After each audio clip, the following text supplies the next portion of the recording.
Good morning. Today is Wednesday, March 31st, 2021. This Friday, in the Torah reading for the last day of Chol HaMoed Pesach, we introduce a new lesson, a new element into our understanding of Pesach, something that is unique, something that is not found in any other mitzvah in the Torah, a second chance. In the Torah reading for this Friday morning, we read about Pesach Sheni, which occurs 1 month later than Pesach. If during the time when the Beis Hamikdash is standing, a person legitimately was not able to offer the Korban Pesach at the proper date, they could not come to Yerushalayim, they could not observe Pesach properly through no fault of their own, that person had a second chance and could come and observe it 1 month later. And the Torah says that if, when the Beis Hamikdash was standing, a person could legitimately not come to Jerusalem and observe Pesach properly on the correct date, you had a second chance and you could come and observe it 1 month later. This is totally unique. There is nothing else like it. There's no such concept. For some reason, a person could not keep Shabbos 1 week. We say, make it up on Wednesday. A person couldn't hear the shofar on Rosh Hashanah. We say, hear it after Sukkos. Why is it only this mitzvah that has this second chance?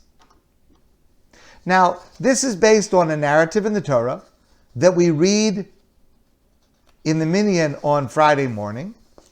And the Torah says as follows. It concerns the second Pesach, meaning a year after the Jewish people had left Egypt, second year, and they were getting ready to prepare for Pesach. This would be their first Pesach in freedom in the desert. And it says that there came to Moshe a group of people, and they said to him, Moshe, we were engaged in a mitzvah of burying somebody. It was a mitzvah, there was no one else to bury this person. But because we came into contact with the dead body, we were tameh, ritually impure, and therefore we're not able to observe the Pesach. So what should we do? Obviously, this had never happened before. It didn't happen the year before. And this is just the second year. So Moshe said, hold on a minute, I'll see what God says. And Hashem commanded them in the mitzvah of Pesach Sheni.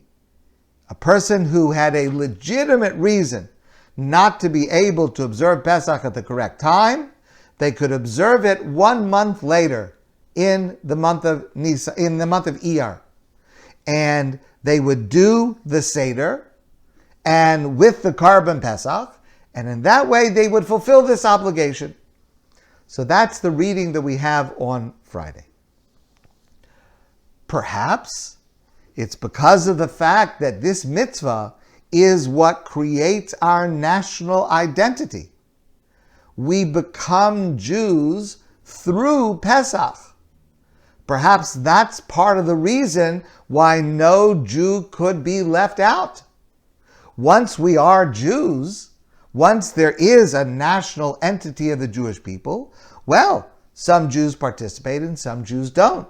But the initiation ceremony, which was Pesach, everyone had to be able to participate.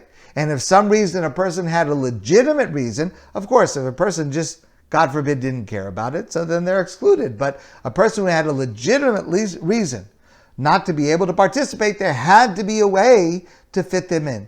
Okay, perhaps that's the understanding. Perhaps it's something else. But there's something else that comes from this.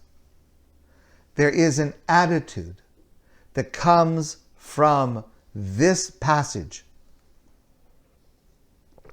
It is a quality that is vitally important to us today. Let's consider this situation. Pesach is approaching. In order to offer the Korban Pesach, when we had a Korban Pesach. For example, when the Beis HaMikdash was standing, or in their day when the Mishkan, the sanctuary, was there. So they were going to offer this Korban, the sacrifice. You had to be tahar, ritually pure. What if you were legitimately exempt? You were involved in another mitzvah of taking care of a dead body. There was no one else to take care of it. So you did the right thing. You didn't do anything wrong. You weren't negligent. You did the right thing. And you were legitimately exempt from the mitzvah. Imagine to yourself, if you found out that you were legitimately exempt from a certain mitzvah, from a mitzvah that was difficult, a mitzvah that took a lot of effort, what would be your attitude? If you were told a week before Pesach, you don't have to clean for Pesach, it doesn't apply to you this year. Just show up in the Seder, that's all you have to do. What would your attitude be towards that? One year, a number of years ago, I was sick on Tisha B'Av. Not seriously, but I was a little bit sick. And I couldn't fast. So it happens that fasting is very difficult for me physically. And Tisha B'Av and Yom Kippur are very, very difficult days for me to try to fast. I wasn't happy about being sick because I was in a lot of pain. But I certainly did not mind being exempt legitimately from not having to fast on Tisha B'Av. I had a legitimate excuse. It was legitimate. But listen to these Jews in the desert in the second year when they came to Moshe. When they found out that Pesach was coming and they were exempt and they had done nothing wrong, actually they had done a mitzvah and they were exempt from offering Pesach, they did not say, "Thank God, what a relief, I don't have to worry about it." They did not even say, "No, I'm exempt, so what can I do? I don't have any choice." And they did not even say, "Tell us, Moshe, what is the right thing for us to do?" But listen to the words that they said. They said, they came to Moshe and they said, "Lama nigara." Why should we lose out? Listen to those words. They felt that by being exempted from the mitzvah, there was no obligation. They felt they were losing something. And they came to Moshe with a complaint. Lama nigara. Why should we lose this opportunity just because we were performing a mitzvah? Listen to the words of Rabbi Zalman Sorotzkin as he explains their complaint.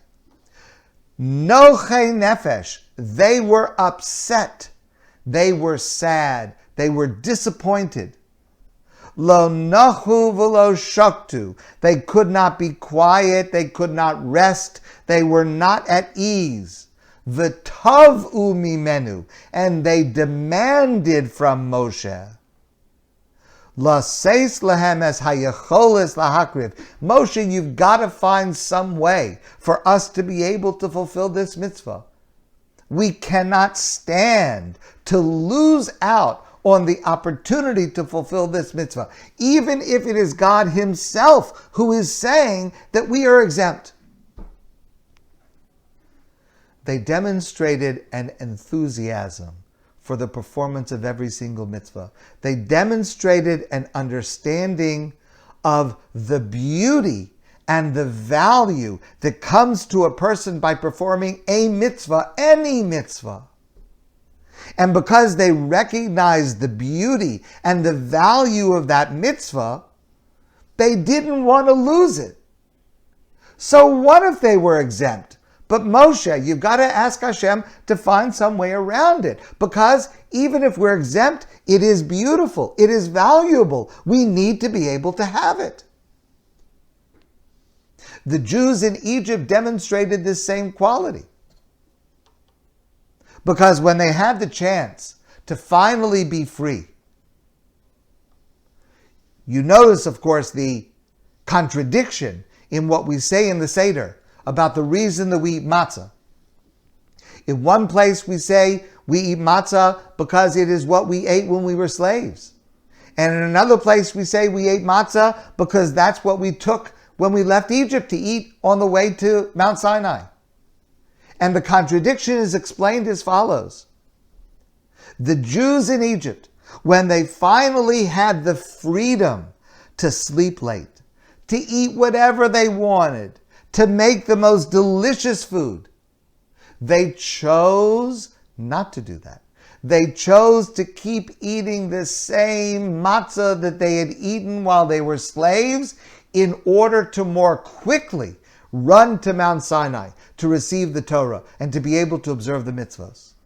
They understood this idea of the value and the beauty of every mitzvah, and as fast as they could run there and receive them from God, so they'll eat the same bread of poor people while they are free, because it gets them to Sinai faster. This is an attitude that we desperately need to foster today for our own spiritual development, and especially for our children and our grandchildren. If the attitude that we show our children and our grandchildren is that we whine about Pesach, it's so much work, it's so much effort, the Seder is so long, why can't we have kitnios? Why can't we have so many of the foods that we want? If that is the attitude that we have and that we demonstrate, I promise you, our children and our grandchildren are listening very carefully to our attitude towards Pesach. And do you think they will keep wanting to do something if they've grown up hearing us complain about it? We desperately need this attitude of Lama Nigara. Why should we lose out from the opportunity to be able to fulfill a mitzvah?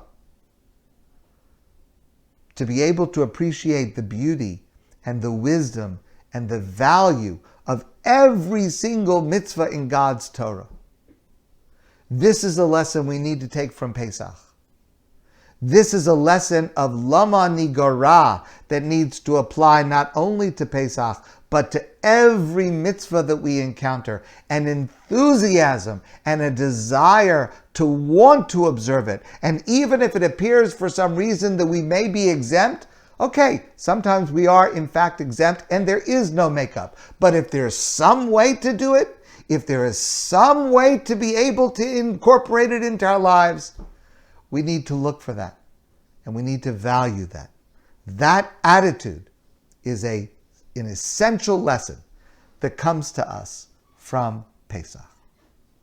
My friends, I want to wish you a beautiful day and a great rest of Pesach, filled with excitement and enthusiasm to fulfill the mitzvahs of Pesach that still exist for us, and every single mitzvah that comes our way, with love and recognition of its beauty and value. I wish you a great day. I look forward to seeing all of you soon in person.